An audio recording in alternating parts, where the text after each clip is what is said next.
El día de hoy nos encontramos con un estudiante de ciencias políticas y bueno, quisiera empezando preguntando, o bueno, mejor dicho, que me hablaras sobre el caso de la pandemia de la Procuraduría General de la Nación. ¿Me podrías contextualizar un poco sobre ese hecho? Claro que sí. Gracias primero que todo por invitarme a tu podcast. Me presento nuevamente. Soy David Leonardo Chávez, estudiante de la UNAD de la Facultad de las Ciencias Políticas.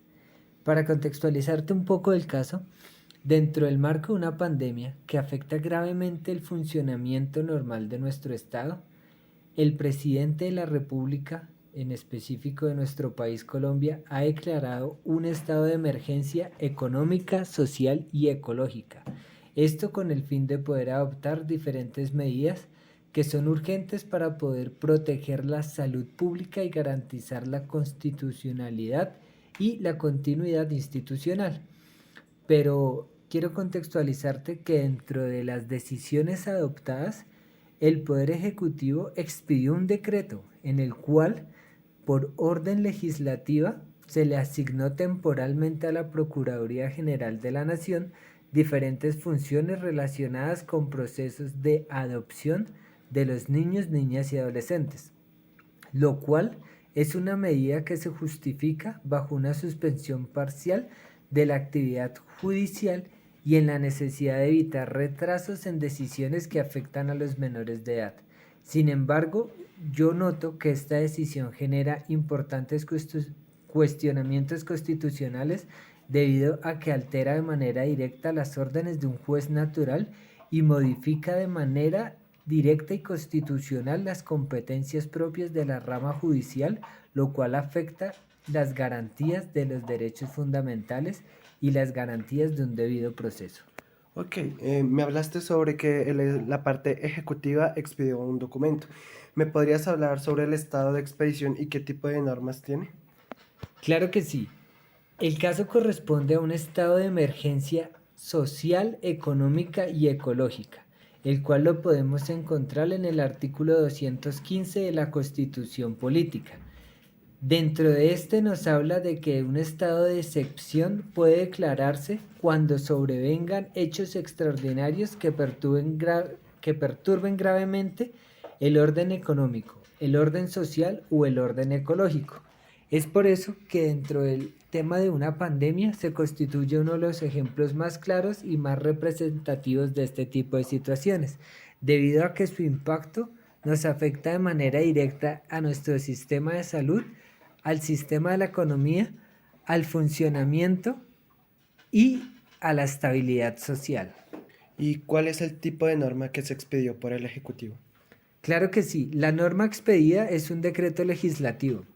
Durante este estado de emergencia, aunque el presidente tiene la facultad de expedir diferentes decretos con fuerza material de ley, estos deben ser temporales, deben ser motivados, deben guardar conexidad con la emergencia y no pueden modificar la Constitución. Pero en este caso en particular, podemos observar que aunque el objetivo es agilizar los procesos de adopción durante la suspensión judicial, esta medida genera dudas, ya que se está saltando los pasos constitucionales y tiene una alteración a las competencias judiciales. ¿Sale? Bueno, bajo esa información, ¿el Ejecutivo podría dictar esta norma o qué tipo de restricciones podría tener?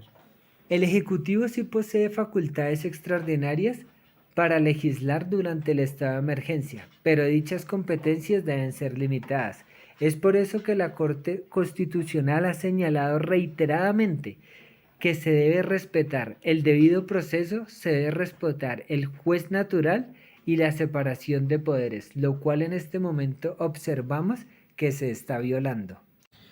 Bien, ¿me podrías ampliar o profundizar un poco en las limitaciones que se están violando? Claro que sí, la vulneración al juez natural es una de las principales violaciones que se está dando, ya que toda persona debe ser juzgada o debe pasar por un proceso de autoridad competente definido por la ley y por la rama judicial, lo cual en este momento, y aunque lo debería atender un juez de familia, se le está dando la facultad a la Procuraduría General de la Nación.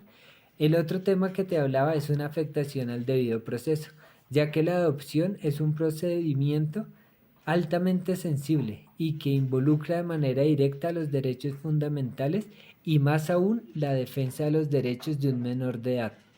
Por lo cual modificar esto y dárselo a la Procuraduría está afectando de manera directa las garantías judiciales de los menores. Y por último, tenemos unas restricciones materiales en las cuales, aunque el gobierno no podía sustituir las funciones judiciales ni modificar de manera desproporcionada el derecho institucional, estamos observando que se le están dando facultades a una entidad que no tiene nada que ver con la defensa y la garantía de los derechos y del proceso judicial. Bueno, ya para finalizar, quisiera que me dieras 3 puntos centrales que tiene el control judicial de la Constitución. Claro que sí. Primero podemos encontrar el juicio de conexidad material, en el cual nos habla que la Corte Institucional debe verificar si existe una relación directa entre la pandemia, la suspensión judicial, la necesidad de agilizar los procesos de adopción y el por qué se toma la decisión de darle a la Procuraduría estas facultades. También encontramos un juicio de necesidad, en el cual la Corte Constitucional debe examinar si la medida es de manera indispensable o si existe algún mecanismo alternativo y que sea menos restrictivo. Por ejemplo, podemos utilizar las audiencias virtuales, el trabajo remoto con jueces o priorizar de manera digital algunos procesos urgentes, con el fin de que todo se haga bajo los lineamientos legales y judiciales.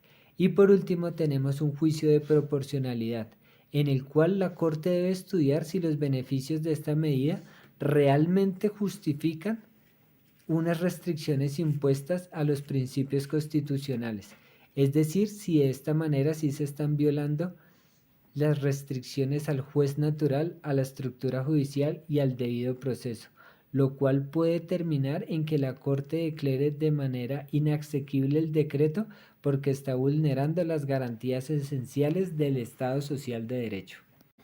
Muchas gracias, David, no solo por el tiempo que nos está dando, sino por la información y la contextualización que nos ha brindado en este momento. Eso es todo por hoy y espero que esto te haya ayudado también como experiencia para ti. Muchísimas gracias por invitarme a tu podcast judicial y nos vemos en la próxima.